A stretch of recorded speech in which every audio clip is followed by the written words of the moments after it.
You know that feeling when you pour your heart and soul into something, and then some jerk just comes along and messes it all up?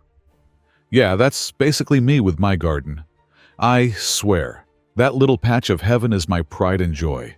I've got every kind of fruit you can think of, all lined up like little soldiers ready for harvest. I spend hours out there, pruning and watering, making sure every plant is living its best life. But lately, something weird's been going down. Every time I leave for a few days, I come back to find my best fruits straight up gone. Not like a couple here and there, but the best, ripest ones just, poof, vanished. At first, I'm like, okay, maybe it's animals. You know how raccoons are, little bandits of the garden world, but the thing is, it doesn't add up. No half-eaten bits, no trampled plants, just clean, picked stems like someone's running their own personal farmer's market on my dime. I keep trying to tell myself I'm overthinking it, but my gut's telling me something's off. So I get all detective mode and set up a hidden camera aimed right at my prized berry bush. 'Cause seriously, whoever's doing this has a thing for my strawberries.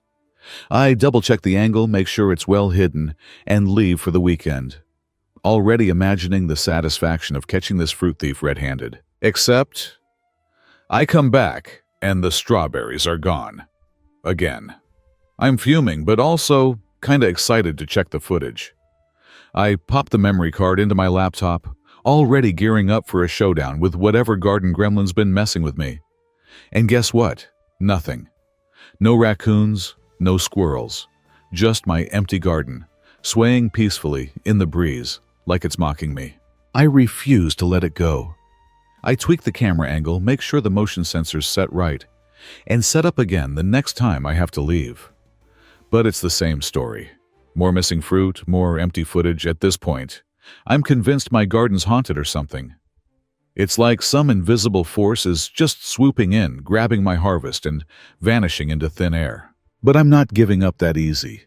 My garden means too much to just let it slide.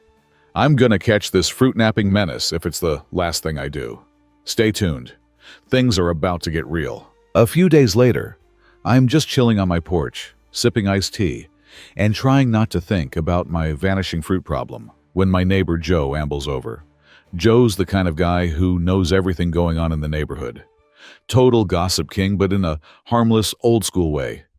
We're just shooting the breeze when he casually drops a bomb on me. So you know that Karen from the HOA, he says, leaning on the railing.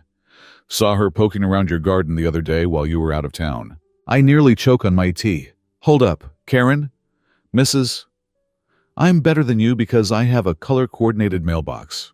Karen, I swear, my brain does a full reboot.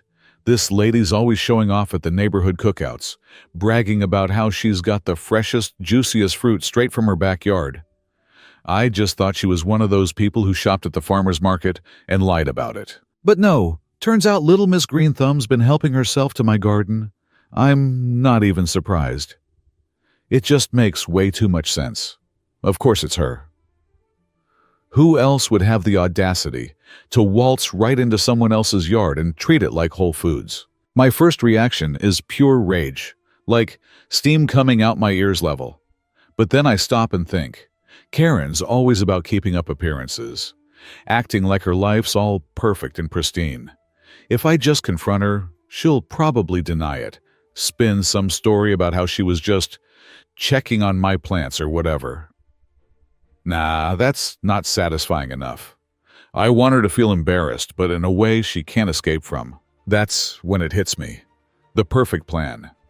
Something clever, harmless, but unforgettable. I'm gonna make sure next time she sneaks some of my fruit, she's gonna get more than she bargained for. I'm talking something that'll leave a mark, literally. So I hit up my favorite online prank store and order a little bottle of edible blue dye. The kind that stains teeth for a good few days. You can eat it just fine, but your mouth looks like you've been munching on Smurfs. I also grab a few extra supplies just in case. Might as well make it a full production. As I'm unpacking my little box of mischief, I can't help but grin. If Karen wants to steal my fruit, fine.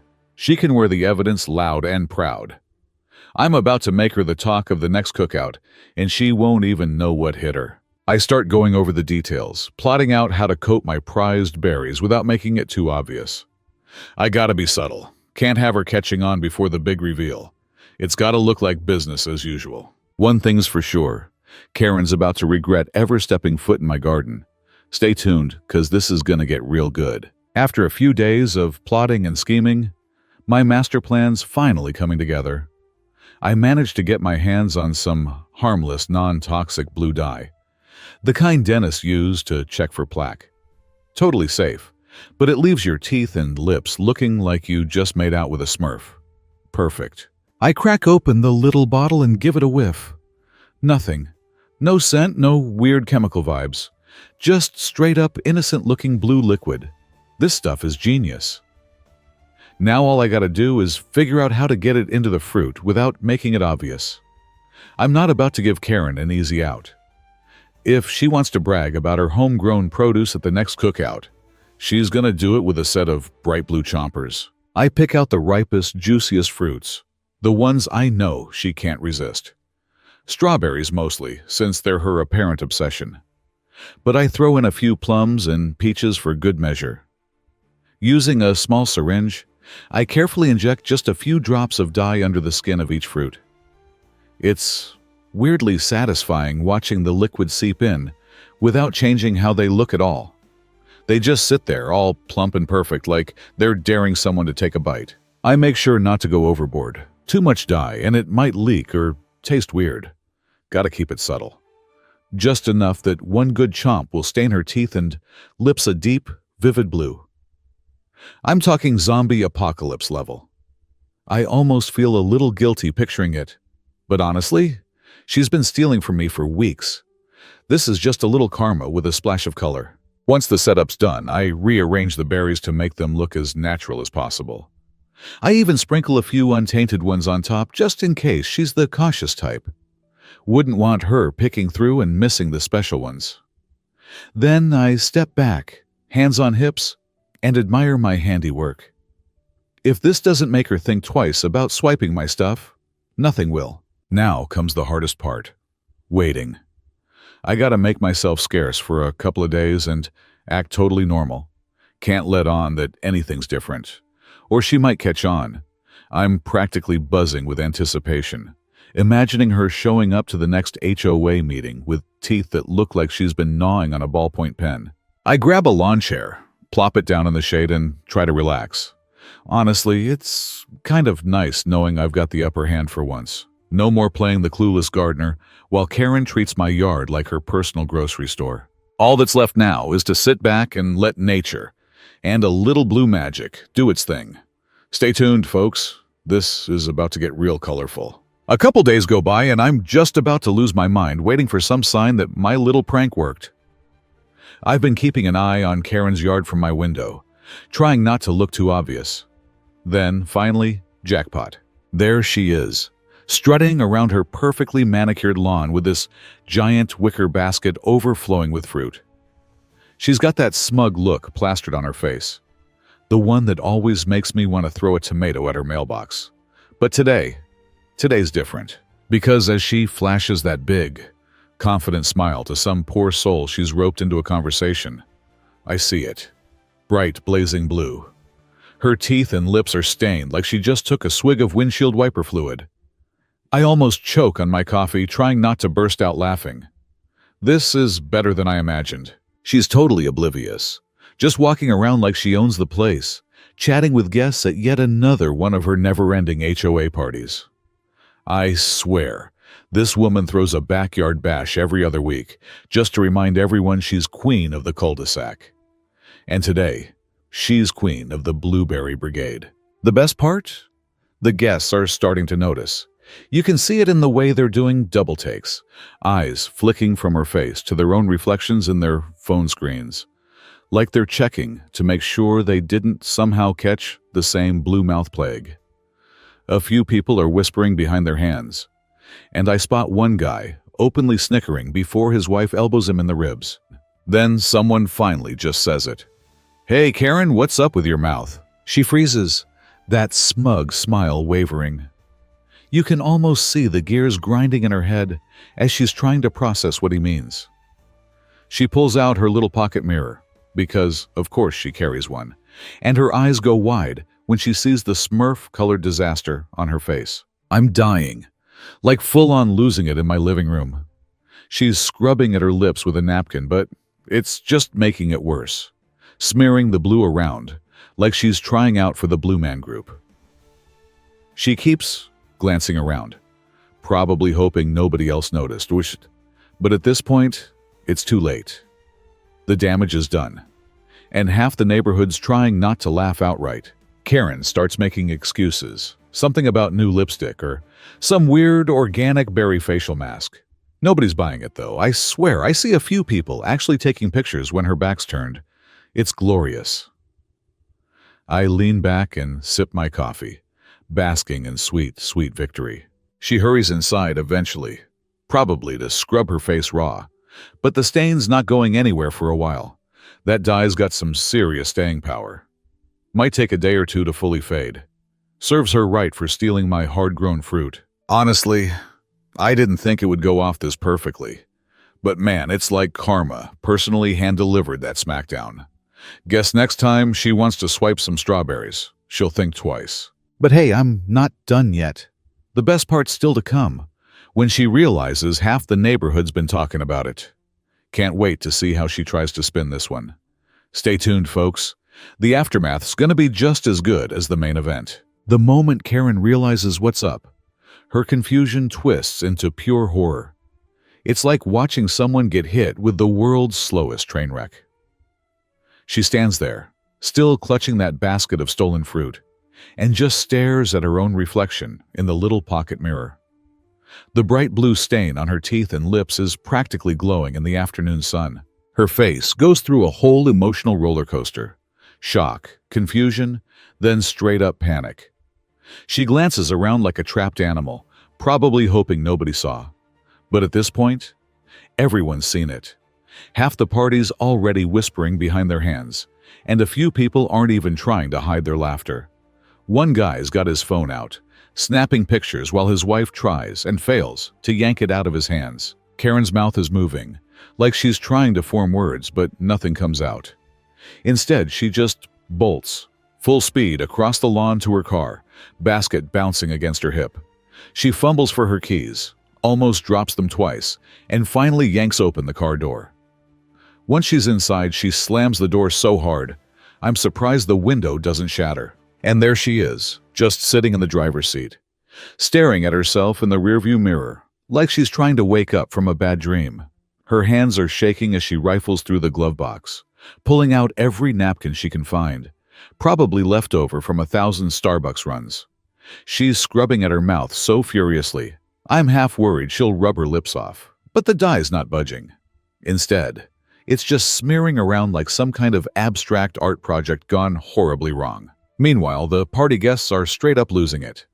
People are practically doubled over with laughter. I see one lady wiping tears from her eyes, and another guy's trying to muffle his cackling with his sleeve. It's like the whole neighborhood's finally letting out all that pent-up frustration from Karen's constant bragging and holier-than-thou attitude. She catches sight of the people laughing through her window and lets out this frustrated scream. It's muffled behind the glass, but loud enough that a few folks actually take a step back. Karen's face is flushed now. Some weird mix of red and blue that makes her look like a cartoon character who's been caught stealing pies off a windowsill. After a minute, she just gives up, slumps back in the seat, and lets out this long, defeated sigh. Then she shoots one last glare at the party like it's somehow their fault and peels out of the driveway, tires squealing. The second she's gone, the place erupts. People are cracking up, sharing photos, and trading stories about how Karen's always been a pain in the ass. One guy's like, I knew her fruit salad tasted too good to be from her yard, and everyone loses it all over again. I just sit back and enjoy the show from my porch, sipping my iced tea like the mastermind I am. This went even better than I hoped. Sure, she might figure out what happened eventually, but there's no way she's pinning this on me without admitting she's been stealing my fruit. And honestly, I couldn't have asked for a more satisfying smackdown. Victory sweet and a little bit blue. The next morning, I'm out in the yard, minding my own business, watering the tomatoes, checking on the strawberries, when I hear that all-too-familiar sound of stomping heels coming my way. I barely have time to brace myself before Karen comes barreling up the driveway, like a furious blueberry tornado. She's still got a faint blue tint around her mouth and on her teeth, despite what I'm guessing was a night of scrubbing her face raw. She's clutching that same wicker basket, now empty and looking a little worse for wear, probably from being chucked against a wall in pure frustration.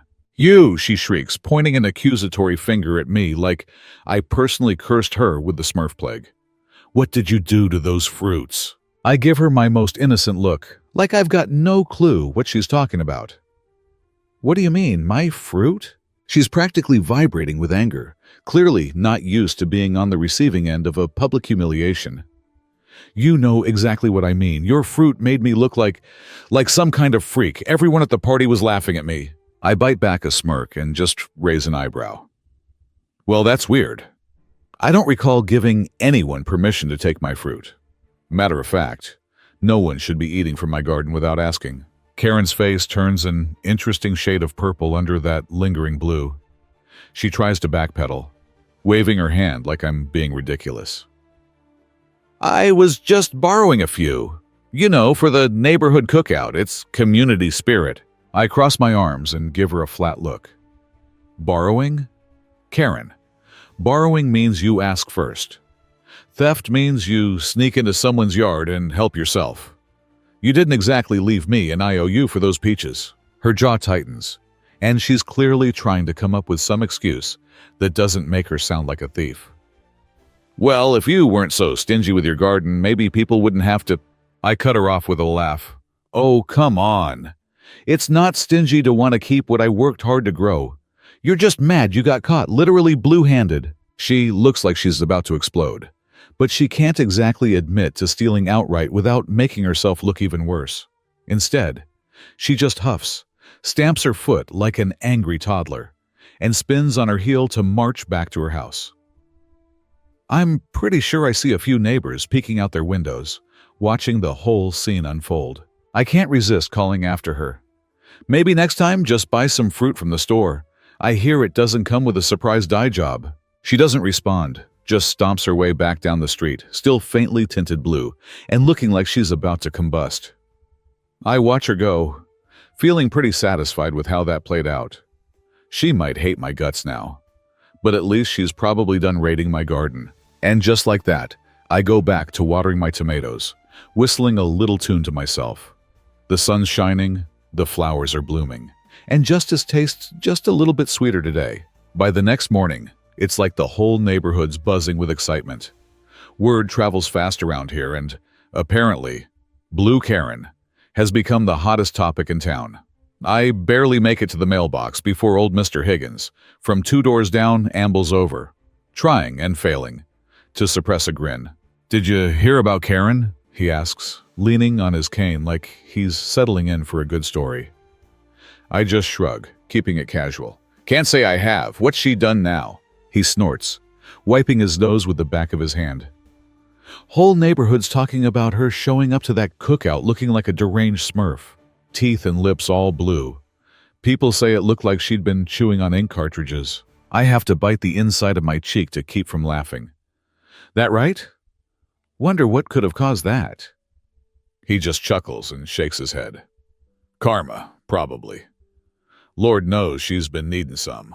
As soon as he wanders off, I pull out my phone and check the local community app. Sure enough, there's a thread going wild about Karen's colorful mishap. Someone's posted a picture from the cookout.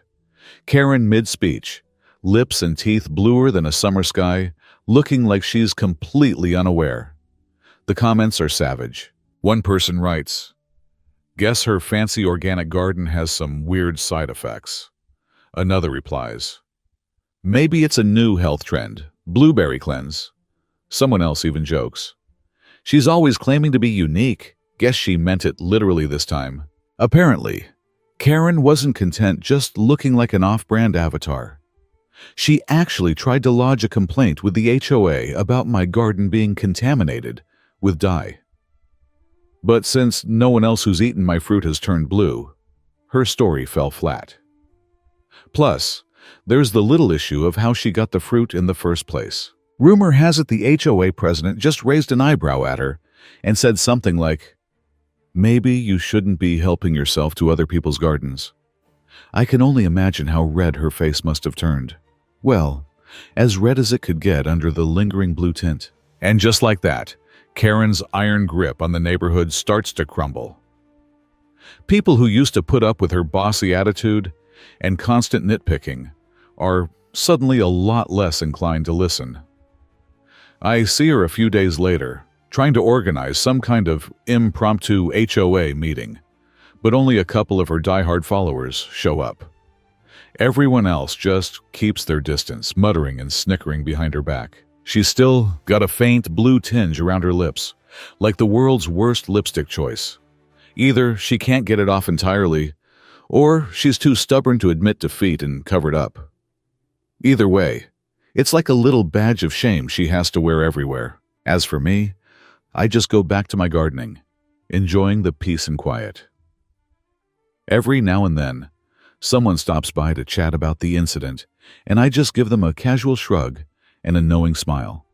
I'm not saying anything, just letting folks draw their own conclusions.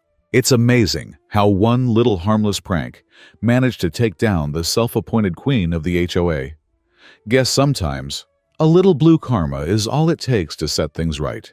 It's been a few weeks since the whole Blue Karen debacle, and I gotta say, life's been pretty peaceful. My garden is thriving, fruits hanging heavy and untouched, just the way it's supposed to be. It's like the neighborhood grapevine did all the work for me. Word got around and nobody's daring to mess with my produce anymore. And Karen? Oh, she's keeping a low profile, all right. I barely see her out and about, and when I do, she's practically glued to the shadows. Big sunglasses and a scarf wrapped around her face, like she's trying to avoid the paparazzi. I almost feel bad for her. Almost. But hey, sometimes karma's got a sense of humor. One afternoon, I'm out watering my garden when Sheila from next door comes over with her little dog, yapping at her heels. She's grinning like she just heard the best joke of the century. She still won't show her face at the HOA meetings, Sheila says, stifling a laugh. Heard she even tried to dye her hair to change her look. Came out this weird greenish-blue color. Now she looks like a sea witch. I nearly choke on my own laughter. You're kidding. That's too perfect. Sheila just nods, clearly enjoying every second of Karen's downfall. Serves her right. That woman's been terrorizing the whole block for years. Never thought I'd see the day she actually ate her own words. Along with your fruit, it's hard to keep a straight face. Guess she got a taste of her own medicine. Or, die. Sheila just cackles and heads back home. Her little dog trotting along like he knows the joke, too. As for me, I just lean back on the porch rail, sipping my lemonade and watching the sun dip low over my now peaceful garden. It's amazing how one little harmless prank managed to change the whole dynamic around here. Karen might still have her little inner circle, but most of the neighbors are finally done putting up with her self-appointed reign of terror. I catch a few of them giving me subtle thumbs-ups when they pass by, and even old Mr. Higgins waves a crooked salute in my direction. Guess the whole block's just a little lighter now that the HOA queen's lost her crown. Sometimes, I catch a glimpse of Karen peeking through her curtains, like she's worried I'll somehow hit her with another dose of colorful karma. I can't help but smirk every time I see it. Not that I've got any more tricks up my sleeve, but I'm pretty sure she's learned her lesson, at least for now. And every time I pluck a ripe peach from the tree or pull a basket of tomatoes from the vine, I can't help but feel a little triumphant. Nothing tastes quite as sweet as a garden grown without thievery or drama. So yeah, maybe it wasn't the most mature way to handle things, but I'd do it all over again in a heartbeat. Sometimes justice comes in unexpected shades, and in this case, it was the brightest, most ridiculous blue you could imagine. Karma might be patient, but when it finally shows up, it's downright artistic.